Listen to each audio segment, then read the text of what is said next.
Următorul exercițiu este exercițiul 12 din examene, unde ne este dată o funcție de gradul 2.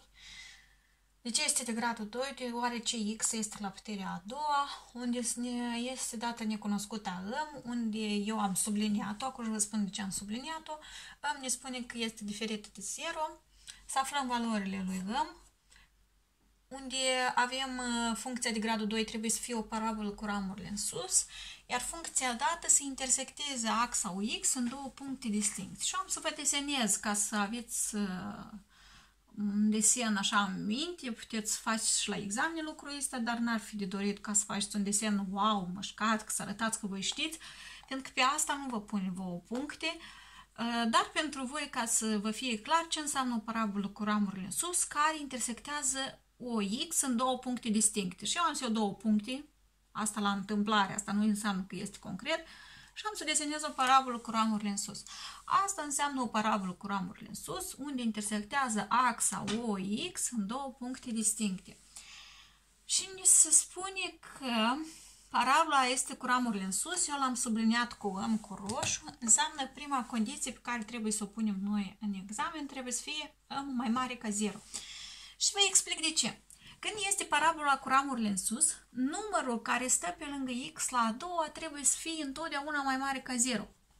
Dacă în cazul nostru era o parabolă cu ramurile în jos, înseamnă că numărul care stă pe lângă x la a doua trebuie să fie mai mic ca 0.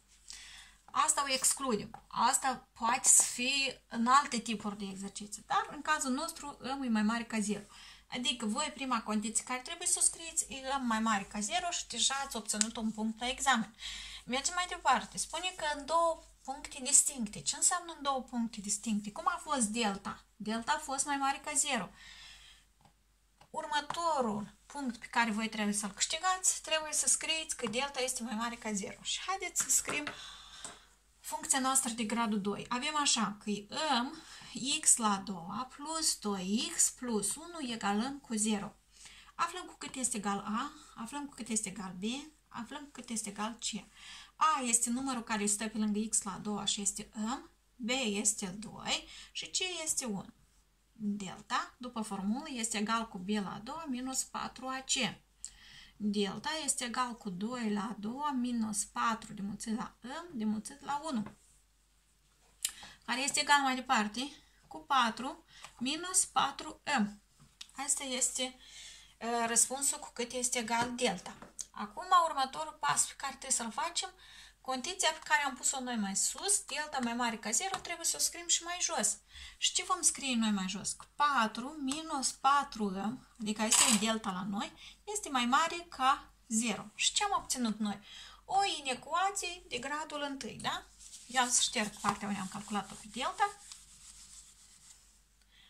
și o să încep a scrie 4 minus 4m mai mare ca 0. O să șterg și partea care mi-a rămas ca să nu fie în plus. Și avem, necunoscuta este asta, minus 4m mai mare ca, ce avem după mai mare? 0 minus 4. Minus 4m mai mare ca minus 4, că 0 minus 4 minus 4. Acum, între minus 4 și m înmulțire, trebuie să trec în partea ce minus 4 cu împărțire. La împărțire, semnele din mai mare se transformă în mai mic, din mai mic se transformă în mai mare. M mai mic, linie de fracție, minus 4 pe minus 4. Ceea ce înseamnă că m este mai mic ca 1. Următorul pas pe care să avem noi de făcut este să desenăm axa. Să găsim originea 0 și să-l găsim pe 1. Din cauza că este strict mai mic, cerculețul la 1 va fi gol. Și care sunt numerele mai mici ca 1? A este. Până la minus infinit. Ceea ce după axa desenată ne-ar ieși că m aparține, deschidem paranteza rotundă, de la minus infinit până la 1, tot paranteză rotundă, deoarece cerculețul este gol. Dar noi condiția am pus-o că trebuie să fie mai mare ca 0. Care numere sunt mai mare ca 0? Începând de la 0 până la 1. Înseamnă că răspunsul final va fi că m aparține, paranteză rotundă, de la 0 până la 1, paranteză rotundă. Adică, pe intervalul dat, nu puteam să spunem strict de la 0. Fiindcă nu ne s-a dat condiția deodată că nu trebuie să fie 0. Înseamnă că de la 0, ceea ce va fi un număr, de exemplu, cu virgulă, 0,1, 0,125, deci 0,5, e ca care se include pe intervalul ăsta între 0 și 1, poate să fie ca soluție pentru în funcția dată, ca să fie o parabolă cu ramurile în sus și să intersecteze axa UX în două puncte distincte.